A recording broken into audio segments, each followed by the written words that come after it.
Mendelssohn happens to be really, if not my favorite composer, what my top 3 composers that ever lived. The greatest composer of all time. Well, the greatest composer of all time, very hard, but I would probably say Mozart. Possibly a biased opinion because he writes so well for my instrument. I don't think there's a great composer. I think there are many great composers, and they're the ones that have broken the rules. Where would we be without Bach? But actually, where would we be without Mozart? Yeah, and Mendelssohn's not bad either. The thing I love most about the bassoon, I think it's an instrument that's very, very close to the singing voice. So, and I love the fact that I wrap my arms around it, so it, if you like, becomes me. Okay, the French horn is, of course, the best instrument in the orchestra. I would say that. I know I'm really biased. It can be angry, it can be peaceful, it can be joyous, it can do everything. But the violin is an instrument that's so closely related to the human voice, and it can span so many different octaves of register.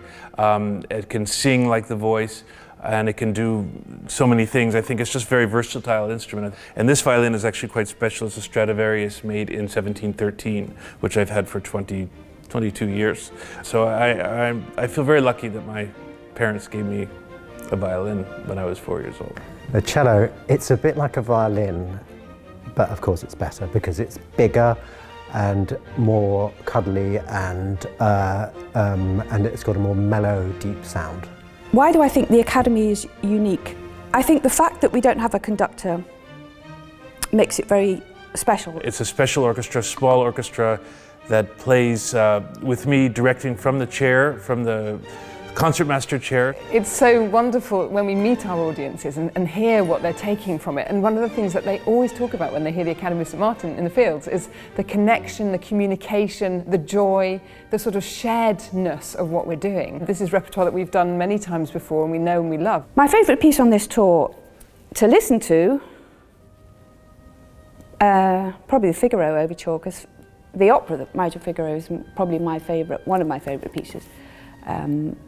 And if it wasn't quite challenging to play, I'd probably enjoy that the most. The symphony, the third symphony, is my personal favorite of all the Mendelssohn symphonies, the Scottish Symphony.